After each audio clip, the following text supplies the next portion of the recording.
Hey guys, it's Reme here, and welcome back to another video. And this one is going to be another guide. This one is going to be focusing on the modding system. So at the end of the video, I'm going to share, the best ways to get mod parts.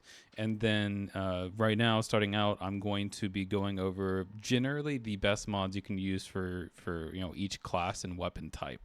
Of course, there are exceptions depending on weapons. Some of them have special mods, but this is going to be general, and I'll briefly touch on those extra things as well. So jumping right into it, for Rifleman, it's going to be, of course, there is preference involved in this, but generally you are going to want the highest rate of fire if that's available for your weapon and the highest range. That's a given for pretty much every single rifle, shotgun, and SMG. It's something that you're going to see multiple times, and then also. Depending on the weapon, let's say for the Scar H, I have the recoil mod on because the Scar H does kick, pretty decently. But if it's a weapon that doesn't really have recoil, or if it's recoil that you're comfortable with controlling, then another good option would be the spread tightness instead of the recoil. And this actually carries over to SMGs as well, which I'll touch on once I get there. That's pretty much it for the rifles. For pistols, it's a little bit more unique with these because you do have multiple different types. You have Taurus Judge, which is the shotgun type. You have ST Kinetics, which is the automatic. You have a Taurus Raging Hunter. And then also the Sig Sauer. Basically, I mean, for the Taurus Judge, you can just consider it a shotgun. So you want to use the same things, right? Range, rate of fire, and spread tightness. For the Raging Hunter, it is... Wait, let me get my gold one. I don't even know where... There it is. For this one, you want the highest accuracy and damage drop per meter or lowest damage drop per meter, highest body damage, highest range. It's pretty self-explanatory. Like whatever gives you the most damage and accuracy at range and makes the weapon as easy to use as possible. And then before I switch over to the other classes, I'm just going to go over the special and the tactical gear. For the grenades, it's pretty self-explanatory, both for sticky nades and normal nades. You just want the highest radius and the highest damage. So you can get as close as possible to getting those one shots. Flashbangs, you're going to want to use radius, and then either team blind reduction or the switch and throw speed. I use the switch and throw speed because it makes it easier to use flashes in more hectic situations. For the smokes, you're going to want to use radius and duration. That is a huge help with smokes. It punishes you less for missing one because of the size, and it lasts a lot longer. For adrenaline, you're going to want to use the duration damage protection one. This is, if you're coming back to the game or if you're new to the game and you shoot at somebody and you hear like a tinking sound and you see, I believe it's like a plus underneath or like an armor logo, something like that, a shield logo. That's what this person was using. They were using this adrenaline that gives them damage protection. They tank a little bit more. And then also you're going to want to use the duration and adrenaline amount, so you get 2 of them per life.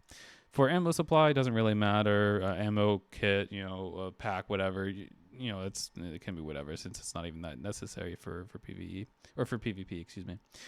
Moving on to medic. I touched on this earlier. Pretty much self-explanatory. Rate of fire, range, spread tightness. Whatever helps you get the bullets as far as possible, as accurately as possible, as fast as possible. I use the same mods for both the Mag 7 and Winchester. Pretty much for any like pump action, semi-automatic shotgun, you're gonna want to use those mods there. For an automatic shotgun, such as the USAS or I believe the Phase, the Panzer Arms BP-12, this one, it's actually the same thing for this, believe it or not. Range, spread tightness, rate of fire. Now with the USAS, it's a little bit different because I believe it does have a good amount of kick. I don't have it fully modded out, so I do have temporarily like 10% recoil. I'll probably get rid of that. But you do want range. Range is the biggest thing you want to focus on with shotguns, as they are, weapons that don't have a lot of range. That is it for, or actually I can go over the specials.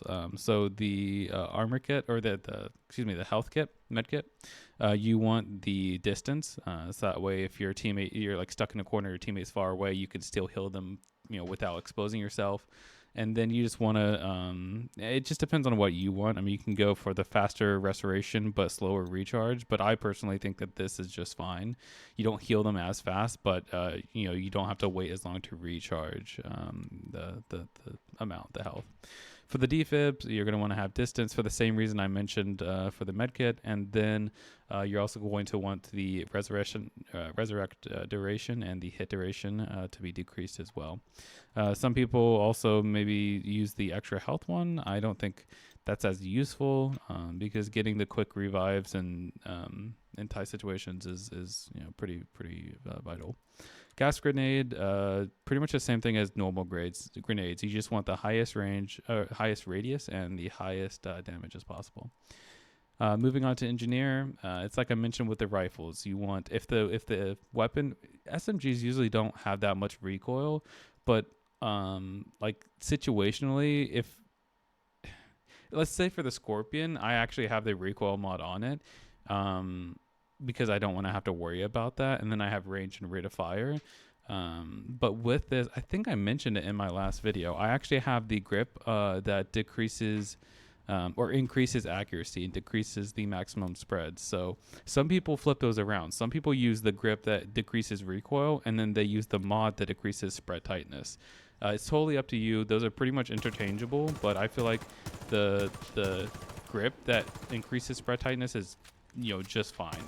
It's very accurate with hip fire. So I think the recoil mod is more useful for that. But yeah, pretty much any SMG that has those options, you're going to want to use them. For, let's say, like the exceptions I was mentioning earlier would be a weapon like the Taurus.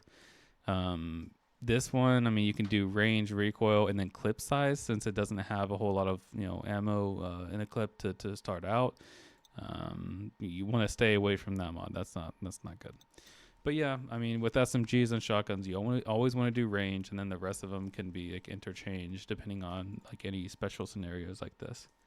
Moving on to snipers, I'm gonna ignore the semi-auto snipers such as the SKS, FAB, and I'm really gonna stick with like with the Ultima, the Starda, stuff like that.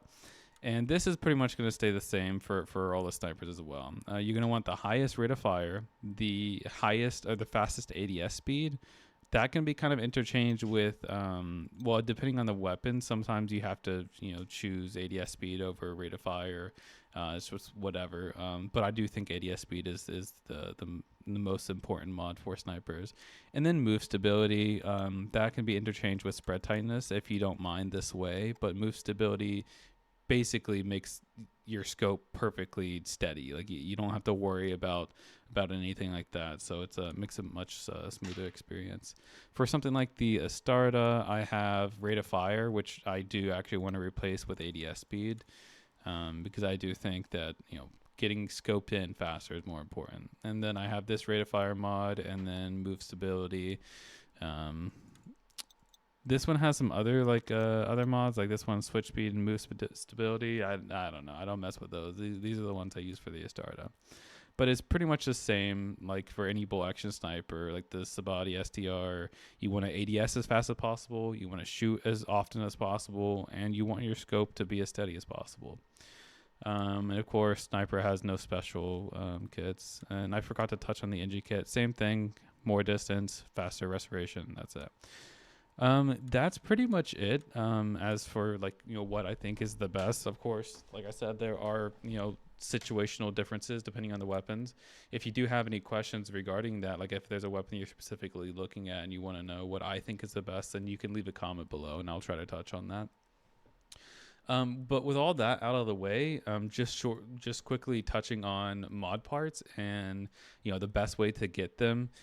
Mod parts, if you are just coming back, are quite valuable. You may be getting, it may seem like you're getting a lot of them by leveling up your weapons, but I would just be sparing with your mod parts, because I have made the mistake of fully modding out a weapon and ending up not using that weapon at all. Like for instance, the Empar 556,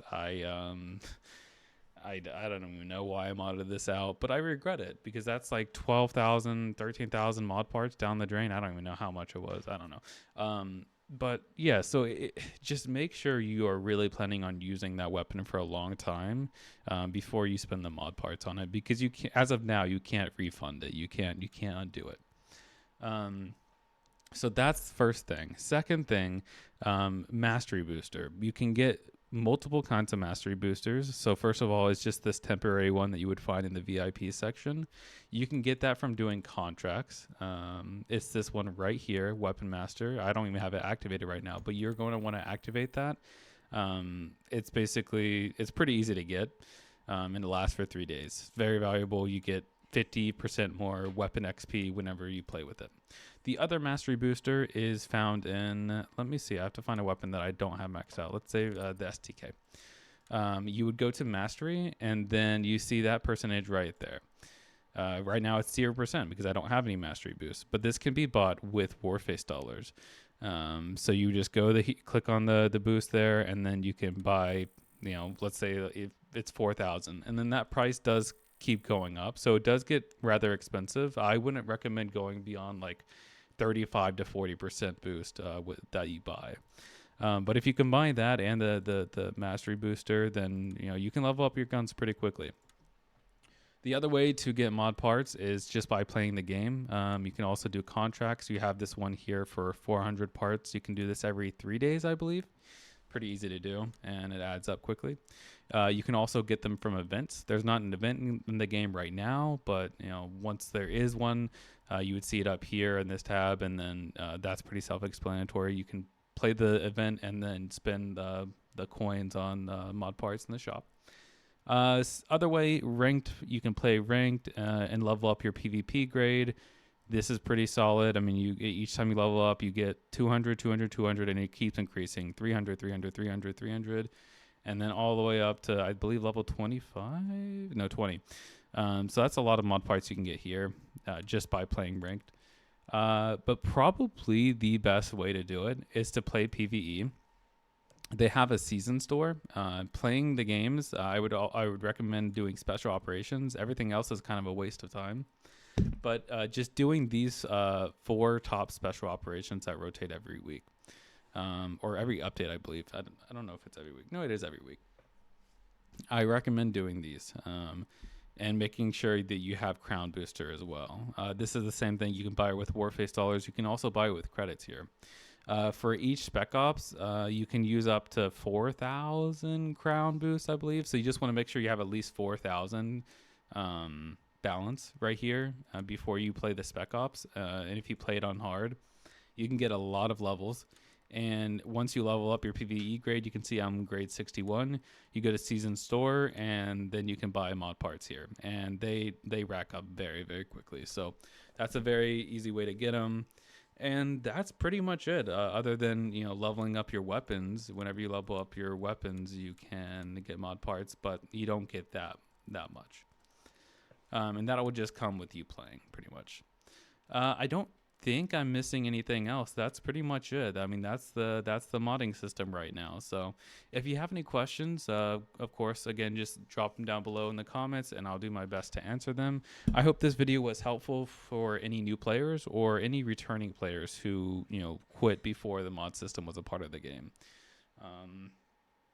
That is it. That being said, thank you for being here, and I hope to see you in the next video. Bye-bye.